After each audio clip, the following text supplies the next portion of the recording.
హైదరాబాద్లో మూసీ ప్రక్షాళనపై రెవెన్యూ అధికారులు దృష్టిని పెట్టారు. జీహెచ్ఎంసీ సహాయంతో మరికాసేపట్లో ఇళ్ల కూల్చివేతలను ప్రారంభించబోతున్నారు. మూసీ రివర్ బెడ్లో మార్క్ చేసిన 140 ఇళ్లను తొలుత కూల్చబోతున్నారు అధికారులు.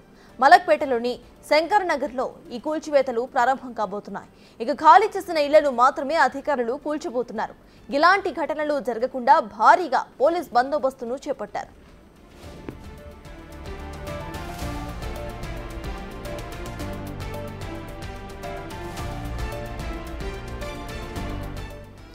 రివర్ బెడ్లో ఇళ్లు ఖాళీ చేసిన వారికి ప్రభుత్వం ఉచితంగా డబుల్ బెడ్రూమ్ ఇళ్లను కేటాయించింది. దగ్గరుండి వారితో గృహప్రవేశం కూడా చేయించింది ప్రభుత్వం. ఎవరిని బలవంతంగా ఇళ్లు ఖాళీ చేయబోమని అధికారులు స్పష్టంగా తెలిపారు కూడా. ఎవరూ కూడా ఆందోళన చెందాల్సిన పని లేదని అన్నారు.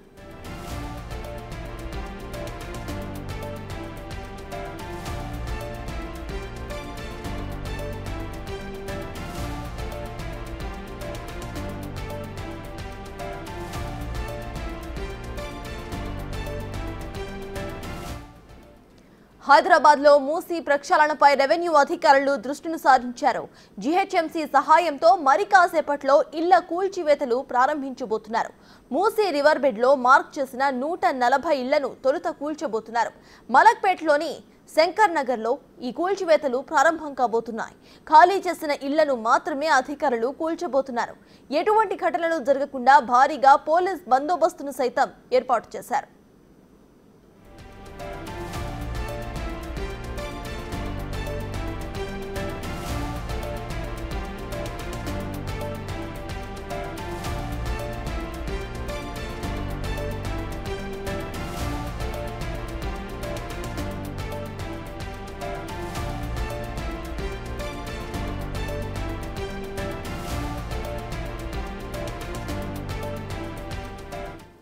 రివర్ బెడ్లో ఇల్లు ఖాళీ చేసిన వారికి ప్రభుత్వం ఉచితంగా డబుల్ బెడ్రూమ్ ఇళ్లను కేటాయించింది.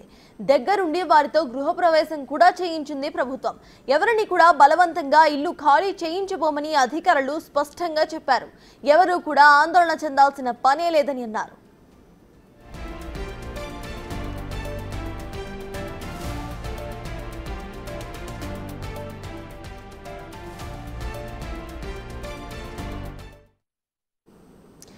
హైదరాబాద్ లో మూసీ ప్రక్షాళన ప్రారంభమైంది. ఇదే అంశంపై పూర్తి డీటెయిల్స్ ను మా ప్రతినిధి సుజాత లైవ్ లో అందించడానికి సిద్ధంగా ఉన్నారు.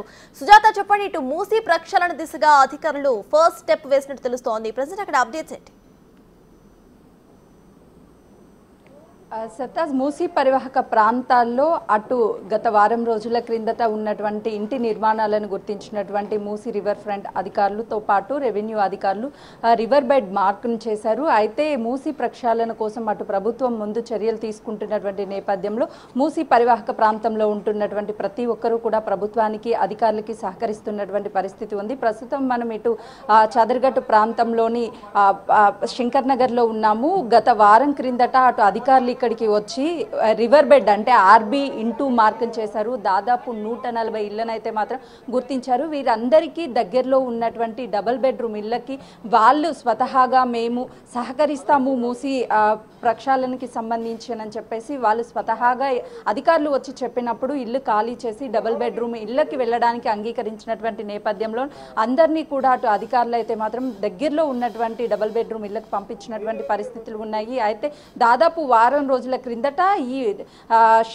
ఈ ప్రాంతం శంకర్ నగర్, అదేవిధంగా మూసాపేట్ పలు ప్రాంతాల్లో మూసీ రివర్కి దగ్గరలో ఉన్నటువంటి అందరికీ మార్కు చేసి వాళ్ళని ఏదైతే డబుల్ బెడ్రూమ్ ఇళ్లకు తరలించారో అయితే ఈరోజు పూర్తి పోలీస్ బందోబస్తు సహాయంతో ముందుగా మూసీకి దగ్గరలో ఉన్నటువంటి ఇల్లు ఏవైతే ఉన్నాయో, ఎందుకంటే మనం చూడొచ్చు గత కొన్ని సంవత్సరాల క్రితం నిర్మించినటువంటి ఈ నిర్మాణాలు మొత్తం కూడా పాడుబడిపోయి ఉన్నాయి. అయితే ఈ నేపథ్యంలోనే ముందుగా కూలిపోయే ఇల్లు ఏవైతే ఉంటాయో దగ్గరగా ఉన్నటువంటి ఇళ్లల్లోని మాత్రమే అటు అధికారులు వాళ్ళని ఖాళీ చేయించి డబుల్ బెడ్రూమ్ ఇళ్లకి పంపించినటువంటి పరిస్థితి ఉంది. అయితే దీంతో పాటు ఎవరైతే నష్టపోతారో ఈ ఇళ్లకి సంబంధించి వాళ్ళని అటు డబుల్ బెడ్రూమ్ ఇళ్లకు పంపించడంతో పాటు మూసీ సుందరీకరణ అయిన తర్వాత వాళ్ళకి సంబంధించి ఇక్కడ గతంలో నివాసం ఉన్నటువంటి వాళ్ళకు కూడా ఉపాధి అవకాశాలు కల్పిస్తారు. వాళ్ళ పిల్లల చదువులు డిస్టర్బెన్స్ అవ్వకుండా అక్కడ స్కూళ్ళకి సంబంధించినటువంటి దగ్గర ఉన్నటువంటి డబుల్ బెడ్రూమ్కి దగ్గర ఉన్నటువంటి స్కూల్లో కూడా అడ్మిషన్లు ఇప్పించే విధంగా అయితే మాత్రము అటు అధికారులు ఎక్కడికక్కడ వాళ్ళకి ఎలాంటి ఇబ్బందులు లేకుండా అయితే మాత్రం తరలిస్తున్నటువంటి పరిస్థితి ఉంది. దాదాపు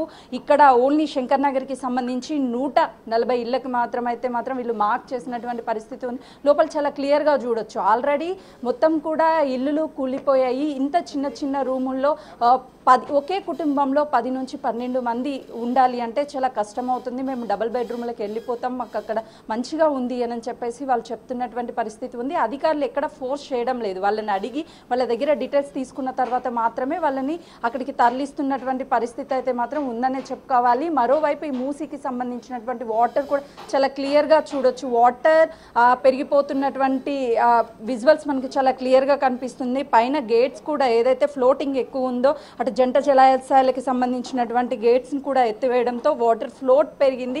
ఇది కానీ పెరిగి ఇలానే వస్తే అటు ఇళ్లలోకి వచ్చే అవకాశం ఉంటుంది. కాబట్టి ఇలాంటి ఘటనలు జరిగే అవకాశం ఉంటుంది. ఎందుకంటే ఎగువ ప్రాంతంలో ఉన్నటువంటి అటు గేట్స్ దగ్గర వాటర్ ఫ్లోటింగ్ అనేది జంట జలాశయాల్లో ఎక్కువ అయితే అవి కిందకు వదలాల్సినటువంటి పరిస్థితి ఉంటుంది. ఆ సమయంలో ఇల్లు మునిగిపోయే అవకాశం ఉంటుంది. కాబట్టి ముందుగానే అధికారులు అప్రమత్తమై వీళ్ళని ఖాళీ చేయించారు. మరోవైపు విజువల్స్ చాలా క్లియర్గా చూడొచ్చు. అంటే అధికారులు లేకపోయినా సరే వాళ్ళంతట వాళ్ళే తామే స్వతహాగా ఇళ్ళని ఖాళీ చేస్తున్నారు. ఎవరు ఫోర్స్ చేయడం లేదని చెప్తున్నారు. విజువల్స్లో చాలా క్లియర్గా మనం చూడొచ్చు. వాళ్ళకి సంబంధించినటువంటి ఇంట్లో సామాన్ అన్నిటినీ, అదేవిధంగా ఇప్పటికే ఈ ప్రాంతంలో ఉన్నటువంటి ఏదైతే మనకి ఎంటీ ప్లేస్ కనిపిస్తుందో ఇక్కడ గతంలో ఒక షెడ్ ఉండేది. ఆ షెడ్ని కూడా వాళ్ళే ఖాళీ చేసుకొని పూర్తి సామాన్తో డబుల్ బెడ్రూమ్కి వెళ్ళిపోయారు. ఇంకొక కుటుంబం కూడా వాళ్ళ సామాన్ని సర్దుకొని అటు డబుల్ బెడ్రూమ్ ఏదైతే అధికారులు చూపిస్తున్నారో ఆ ఇళ్ళకి వెళ్ళడానికి సిద్ధంగా ఉన్నారు. ముందుగా అంటే ఇటు ఇప్పటికే హైడ్రా చాలా క్లియర్గా చెప్పింది. హైడ్రాకి మూసీ పరివాహక ప్రాంతాల్లో నివసిస్తున్నటువంటి ఖాళీ చేస్తున్నటువంటి వాళ్ళకి ఎలాంటి సంబంధం లేదు. కేవలము అది మూసీ డెవలప్మెంట్కి సంబంధించినటువంటి అటు రెవెన్యూ అదేవిధంగా స్థానికంగా ఉన్నటువంటి జీహెచ్ఎంసీ ఏదైతే ఉందో అధికారులు మాత్రమే ఖాళీ చేయిస్తున్నారు. ఎలాంటి ఆరోపణలు నమ్మొద్దు అని చెప్పేసి అటు హైడ్రా కూడా క్లారిటీ ఇచ్చిందనే చెప్పుకోవాలి. మరోవైపు ఫ్లోటింగ్ అనేది ఎక్కువ అవుతుంది. ఆ వాటర్ ఏదైతే ఉందో ఆ వాటర్ ఫ్లోటింగ్ ఎక్కువ అవ్వడం వల్ల కొంతమేరకు ఇక్కడ ఉన్న వాళ్ళకి చాలా దగ్గరగా ఉన్నటువంటి నిర్మాణాలు ఏవి ఉన్నాయో వాళ్ళే ఖాళీ చేస్తున్నటువంటి పరిస్థితి అయితే విజువల్స్లో చాలా క్లియర్గా కనిపిస్తుంది. మొత్తానికైతే మాత్రము ఇటు మూసీ పరివాహక ప్రాంతాలు ఏవైతే ఉన్నాయో మూసాపేట్ కావచ్చు, అదేవిధంగా శంకర్ నగర్ ఈ పరిధిలో ఉన్నటువంటి అందరూ కూడా ఖాళీ చేసి స్వతహాగా వాళ్ళే వెళ్ళిపోతున్నటువంటి పరిస్థితులు ఉంది. ఎవరిని కూడా ప్రభుత్వం అధికారులు కానీ ఎవరు మేము ఫోర్స్ చేయడం లేను అని అటు అధికారులు చెప్తున్నటువంటి పరిస్థితి అయితే ఉందనే చెప్పుకోవాలి. ఇప్పుడు రీసెంట్గా అటు నాగోల్కి సంబంధించి ఏదైతే అక్కడ ఉన్నటువంటి డబుల్ బెడ్రూమ్ ఉన్నాయో వనస్థలిపురంలో అందులో దాదాపు 35 కుటుంబాలకు ఇచ్చారు. దాంతోపాటు చెంచల్గూడ పరిసర ప్రాంతాల్లో ఏదైతే దాదాపు 150 కుటుంబాలకి పైగానే డబుల్ బెడ్రూమ్ ఇళ్లను కేటాయించారో అక్కడ నిన్న వాళ్ళు అధికారులతో మాట్లాడుతున్నటువంటి సమయంలో కూడా మాకు డబుల్ బెడ్రూమ్లు ఇచ్చి చాలా మమ్మల్ని సేవ్ చేశారు. ఎందుకంటే చిన్న చిన్న గదులు 30 గజాలు అదేవిధంగా 25 గజాల్లో ఉంటున్నటువంటి వాళ్ళు చాలా ఇబ్బందులు పడుతున్నాము. కానీ డబుల్ బెడ్రూమ్ ఇవ్వడం వల్ల ఒకే ఇంట్లో 10 మంది ఉండడానికి కూడా అక్కడ అవకాశం ఉంటుంది. చిన్న రూమ్లో ఉండలేకపోతుండే, గతంలో ఎప్పుడు ఎవరు కూడా మమ్మల్ని పట్టించుకోకపోతుండే.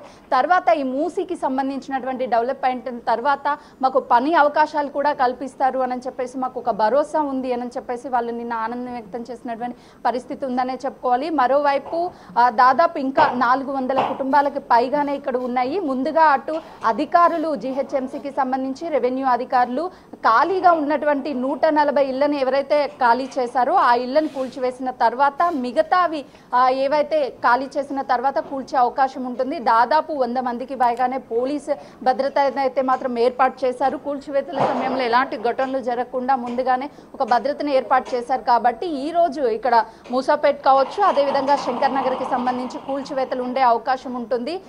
మరోవైపు గత కొన్ని రోజుల నుంచి ఈ పరిసర ప్రాంతాలు ఏవైతే ఉన్నాయో మూసీ పరివాహక వాటన్నిటిని కూడా అధికారులు ఎక్కడికక్కడ మార్క్ చేశారు.